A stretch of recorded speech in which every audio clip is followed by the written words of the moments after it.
Hello दोस्तों, आज हम एक बड़ा सवाल करने वाले हैं।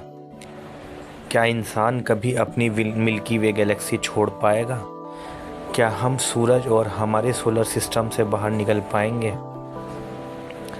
मिल्की वे हमारी ग्रह गैलेक्सी है जिसमें अरबों तारे और हमारी सोलर सिस्टम इसके बस एक छोटे से कोने में है। अगर हम गैलेक्सी छोड़ना चाहें तो हमें अनइमेजिनेबली ह्यूज डिस्टेंस क्रॉस करने होंगे।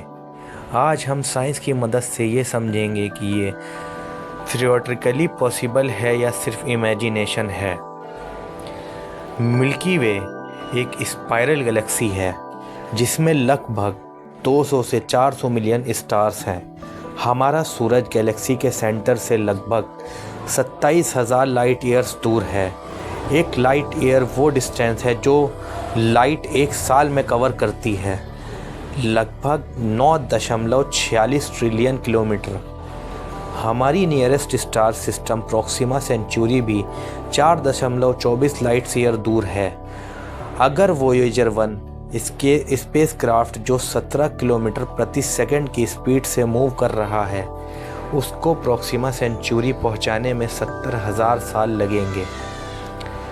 अब तक हम सिर्फ अर्थ के ऑर्बिट तक ले जा पाए हैं।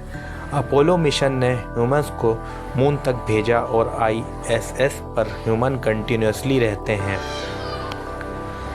करंट स्पेसक्राफ्ट की स्पीड के कंपैरिजन में Apollo 11 kilometre second, Voyager 17 kilometre second, light speed 3 lakh kilometre second है। क्लियरली अभी की टेक्नोलॉजी से हम गैलेक्सी के एज तक रीच नहीं कर सकते। आइंस्टाइन की थ्योरी ऑफ रिलेटिविटी कहती है जब आप लाइट के स्पीड के क्लोज मूव करते हो तो टाइम स्लो हो जाता है। एग्जाम्पल के तौर पे हम ट्विन पैराडॉक्स को समझते हैं। एक ट्विन स्पेस में ट्रैवल करें तो 0.99 सी स्पीड पे और दूसरा अर्थ पर रहे। ट्रैवल के बाद ट्रैवलिंग ट्विन यंगर रहेगा। लाइट के नियर स्पीड अचीव करना इनॉर्मस एनर्जी मांगता है। करंट रॉकेट के फ्यूल और एनर्जी अर्थ ऑर्बिट के लिए इनफ है, लेकिन गैलेक्सी ट्रैवल के लिए इनसफिशिएंट।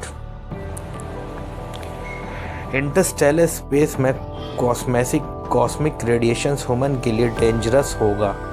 फूड, वाटर, ऑक्सीजन को सेंचुरीज के लिए स्टोर करना भी चैलेंजिंग है। साइंस फिक्शन में हम वर्म होल के कॉन्सेप्ट को सुनते हैं। Worm hole basically space time का शॉर्टकट है। आइंस्टाइन रोजन ब्रिज थ्योरी कहता है कि स्पेस टाइम में टनल क्रिएट हो सकता है जो एक पार्ट ऑफ गैलेक्सी को दूसरे पार्ट से इंस्टेंटली कनेक्ट करेगा।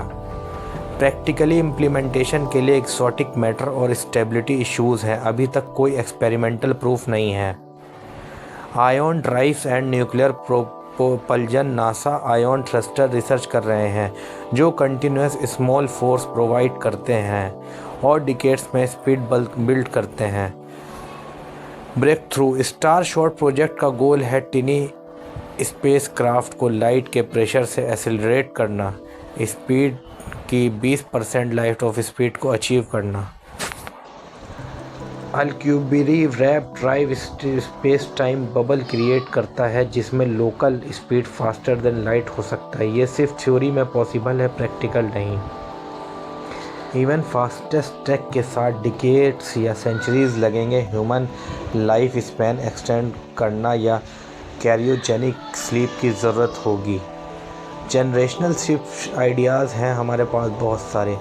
मल्टीपल जनरेशनल ट्रैवल करेंगे एक लॉन्ग टर्म जर्नी के लिए। रियलिस्टिकली ह्यूमन के लिए मिल्की वे लीव करना इम्पॉसिबल है, लेकिन ये इमेजिनेशन और साइंस एक्सप्लोरेशन को इंस्पायर करता है। लॉन्ग टर्म सर्वाइवल और स्पेस कॉलोनाइजेशन के लिए हमको मार्स और नियर बाय एक्सोप्लैनेट से स्टार्ट करना होगा। फ़िलहाल मिल्की वे छोड़ना बस थ्योरी और इमेजिनेशन तक ही पॉसिबल है, लेकिन साइंस ग्रो कर रही है और शायद फ्यूचर में पॉसिबल हो जाएगा। अगर आपको ये वीडियो इंटरेस्टिंग लगा, लाइक करो, शेयर करो और सब्सक्राइब करो। अगले वीडियो में हम डिस्कस करेंगे क्या ह्यूमंस कभी लाइट स्पीड से ट्रैवल कर पाएंगे।